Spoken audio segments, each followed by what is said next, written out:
Arrancamos una nueva edición de nuestro espacio Tens Drets y bueno, hoy vamos a hablar de algo que en la práctica una reseña en Internet la verdad es que puede funcionar como un hecho reputacional con efectos económicos inmediatos. Condiciona la confianza del consumidor y por tanto la contratación. Ahora bien, ese impacto no convierte a la reseña en un territorio sin reglas. La libertad de expresión y la crítica exigen y existen, sí, pero no amparan la difamación, la injuria ni la atribución gratuita de hechos delictivos. Hoy en nuestro espacio vamos a tratar un asunto cada vez más frecuente: las reseñas falsas, las campañas de descrédito y supuestos en los que la reseña deja de ser una valoración y pasa a ser una intromisión ilegítima en derechos de la personalidad, con posible responsabilidad civil y, en casos graves, también responsabilidad penal. Vamos a hablar de cómo acreditar la falsedad, qué actuaciones son útiles desde el primer minuto y qué vías existen para solicitar la retirada, cesación, rectificación y, en su caso, la indemnización por daños. Nos acompañan, como siempre, nuestros abogados, Pablo y Salva Ferrer, del despacho Ferrer Millet Abogados. Bienvenidos, buenos días a los dos. Buenos días, Carmen. Buenos días, Carmen. Arrancamos contigo, Pablo, si te parece.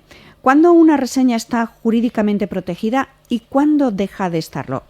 O dicho de otra manera, ¿cuándo está dentro de lo lícito y cuándo cruza esa línea? A ver, para saber el marco de un poco el paraguas de protección, hay que tener varias cosas en cuenta. La primera es que una reseña siempre va a estar amparada, siempre va a estar protegida por la ley cuando se trate de una crítica o una opinión, una crítica constructiva sobre un escenario real y siempre que guarde cierta proporcionalidad con la realidad. El problema realmente viene cuando las reseñas o las opiniones que se hacen por internet o por las redes empiezan a contener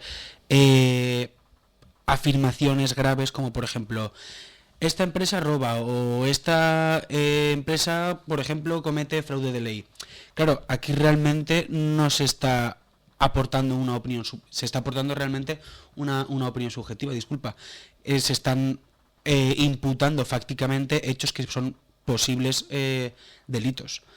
Hay que tener en cuenta que la ley tampoco va a amparar, por ejemplo, menosprecios o vejaciones injustificadas cuando hay un comentario, aunque tenga una relación real, que haya sido cliente la persona que está haciendo el comentario respecto de la empresa. Si realmente el comentario es desproporcional y hay vejaciones o insultos, aquí podríamos estar hablando de una posible intromisión ilegítima en el derecho al honor o incluso acciones que tengan aparejada responsabilidad civil. Al final, la clave jurídica y la clave para tener en cuenta si nuestro comentario o si el comentario de un tercero está amparado por la ley o no es 3 escalones. El primer escalón, la veracidad y el fundamento fáctico suficiente, es decir, que haya una relación entre el cliente o entre la persona que está poniendo la reseña y la empresa. El segundo es que haya un interés legítimo. Y luego el tercero, por supuesto, es la proporcionalidad del lenguaje. No hemos dicho que insultos o vejaciones, por mucho que sea una relación y que haya habido un conflicto entre la empresa y la persona que pone el comentario, no quedaría amparada por la ley. Pues yo creo que ahora hay otra cuestión que debemos de plantearnos y es, Salva, ¿qué derechos y bienes jurídicos se ven afectados en la práctica? ¿De qué derechos hablamos cuando una reseña es falsa o es difamatoria? Carmen, vamos a ver, está claro que cuando una reseña es falsa o es difamatoria, estamos incidiendo o estamos afectando al derecho al honor de la persona a la que se le está profiriendo esa expresión, esa difamación. Claro, desde el punto de vista que afecta al derecho al honor, incide plenamente en el campo reputacional de la buena fama de esa persona o de esa empresa.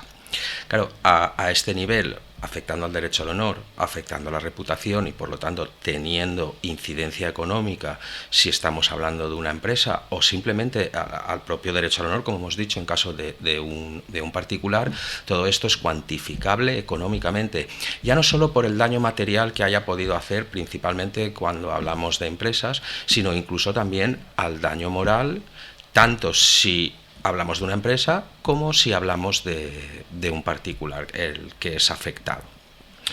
Pero es que además este tipo de expresiones no solamente afectan, como digo, al derecho al honor, sino que también nos podríamos encontrar que afectan a la competencia desleal. Es decir, cuando se están profiriendo una serie de expresiones que son falsas, que además están concertadas y que lo que pretenden es apartar del mercado o del nicho de mercado a la persona o a la empresa a la que van dirigidos, como digo, afecta claramente al derecho de la competencia o a la competencia desleal en este caso. Y por último, si estas expresiones o estas reseñas son tan graves, pues entramos dentro del campo propio del derecho penal. Estoy pensando pues que se viertan amenazas o que se viertan coacciones. Entonces, como digo, tiene varias incidencias, tanto en la vía civil, en el caso del derecho del honor y la reputación, como de la competencia desleal, como en la vía penal en el caso de que ya estemos ante amenazas o ante coacciones. Otra cuestión, Pablo. ¿Qué debe hacer la víctima? O mejor dicho, ¿qué no debe hacer? ¿Cuál es el protocolo inmediato? ¿Qué recomiendas hacer desde el minuto 1? Pues Carmen, la primera actuación es lo primero que deben hacer cuando sintamos que estamos siendo víctimas de estas actuaciones, y le sonará a los oyentes de otros programas, es la prueba. Primero hay que conseguir toda la prueba posible, en este caso serán capturas. Pero necesitamos capturas íntegras, no solamente el texto. Nos hace falta el link, el usuario que está haciendo el comentario en sí, claro, la fecha, la hora y el contexto. Es decir, toda la documentación, como puede ser correos, WhatsApp previos, presupuestos, facturas, aquella documentación que nos pueda permitir ver si esta persona era o no era cliente de la empresa. Disculpa. Luego también, por ejemplo, como decía Salva en la anterior pregunta, el tema de las amenazas. Si tenemos algún mensaje o en algún momento se nos ha dicho págame o te hundo la empresa, comentarios negativos. De manera evidente, esto también lo vamos a tener que conservar íntegramente. Esto por la parte que hay que hacer. Respecto de lo que no hay que hacer, sobre todo evitar dos errores que además son bastante típicos. El primero es contestar estos comentarios en caliente, con amenazas y con insultos. Al final, con este tipo de actuación, lo único que vamos a conseguir es ensuciar el nombre de nuestra empresa y el nuestro propio. Y en segundo lugar, evitar entrar en disputas, darle bola para que siga comentando, porque al final lo que hace es que se magnifique el problema. Al final la gente lo que quiere es contestar y yo lo entiendo. Entonces mi consejo es, en caso de que haya una respuesta, la respuesta tiene que ser breve, tiene que ser técnica y tiene que ser neutral. Tiene que ser siempre encaminada a solicitar que la otra persona revise si realmente el caso es tal como le está comentando y sobre todo ofreciendo un canal formal para cualquier tipo de reclamación. Salva, ¿qué vías de actuación existen? ¿Y cuál suele ser la más eficaz? ¿La vía civil, la de las plataformas, la vía penal? Quiero decir, ¿qué camino tiene más recorrido? Carmen, en primer lugar, lo lógico es dirigirte a la plataforma donde se han vertido esas reseñas o donde se han hecho esas reseñas que no se corresponden a la realidad y solicitar la retirada. Bien, es cierto que la vía de las plataformas suele ser lenta y en muchas ocasiones ni siquiera funciona. Claro, cuando esto ya no ha funcionado o incluso esas reseñas están afectando, como he dicho antes, al derecho al honor, a la reputación, a la fama, pues entonces nos queda la vía civil. La vía civil es la más apropiada, entiendo yo, a mi juicio. Permite solicitar la cesación de esos comentarios o de esas reseñas, permite solicitar la retirada y permite una indemnización por los daños y perjuicios ocasionados tanto patrimoniales como morales. Está claro que si ya vamos más allá y estamos ante unas amenazas, estamos ante unas coacciones o incluso, como decía Pablo en tu pregunta anterior, ante unas coacciones o una solicitud de dinero a cambio, pues estamos ahí en una vía penal. La vía penal es un poco más complicada, necesita de una prueba más sólida. Es verdad que si la vía penal conseguimos que prospere, pues tenemos también la posibilidad de que retiren, de que cesen y además por vía de responsabilidad civil, pues que se haga frente a unas indemnizaciones por los daños ocasionados. Pablo, ¿cómo se actúa, por ejemplo, frente a Google y otras plataformas? ¿Se puede conseguir la retirada? ¿Puedo obligar, por ejemplo, a Google a que borre el comentario? ¿Qué puedo hacer realmente? A ver, yo tal y conforme veo las cosas, la primera actuación sería intentar agotar la vía interna, primero porque es gratuita igual se puede solucionar por esta vía, porque muchas veces, ya bien sea Google o cualquier plataforma, cuando se hace una publicación, de normal suelen dar la posibilidad de denunciar el comentario, en este caso, porque es de lo que estamos hablando. El comentario, pues puedes alegar que es falso, puedes alegar que hay una suplantación, que hay lenguaje ofensivo, o incluso que hay una vulneración de derechos, que serían nuestro derecho al honor.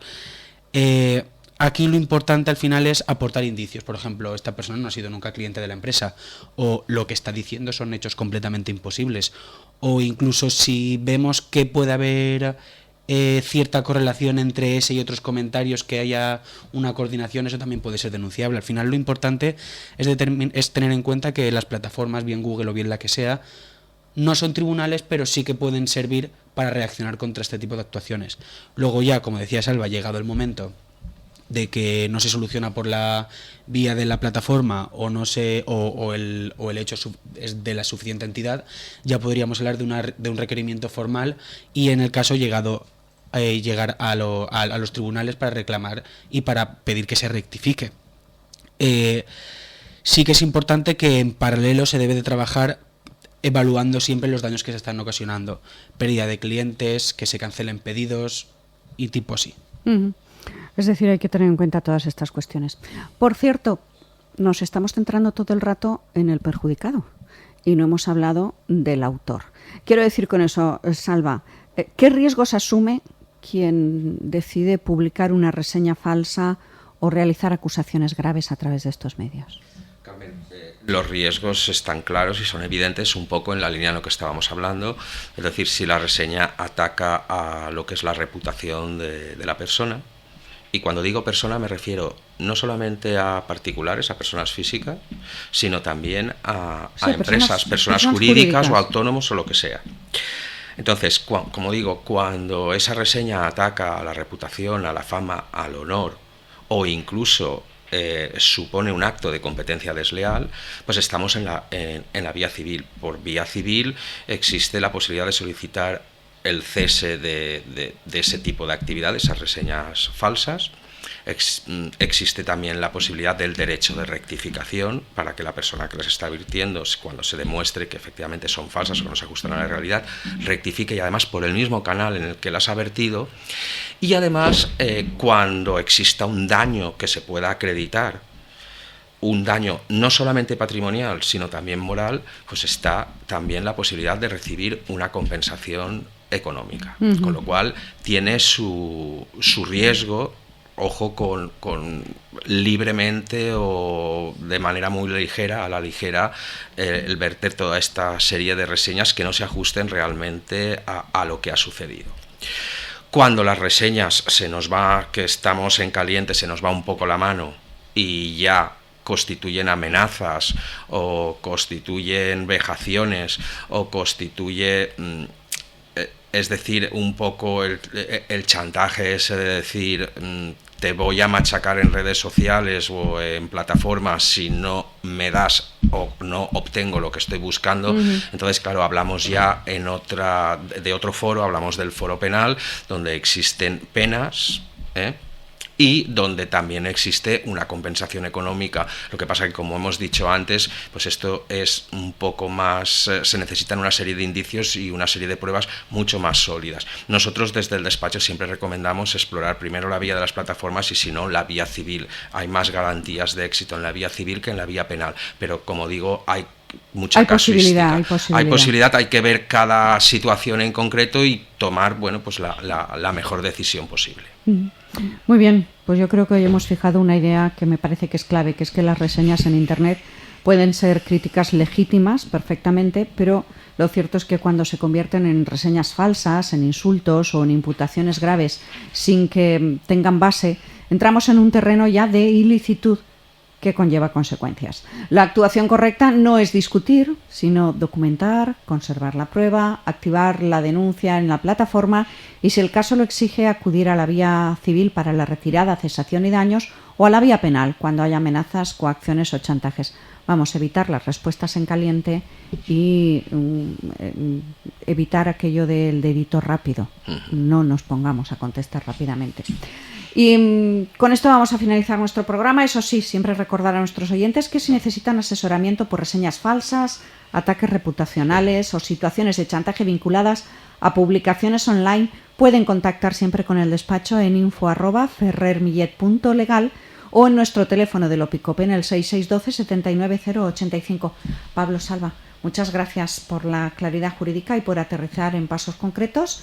Y bueno, hasta aquí. Hoy finalizamos nuestro Tens Drets. Hasta la semana que viene. Gracias. A ti, Carmen. Nos vemos pronto.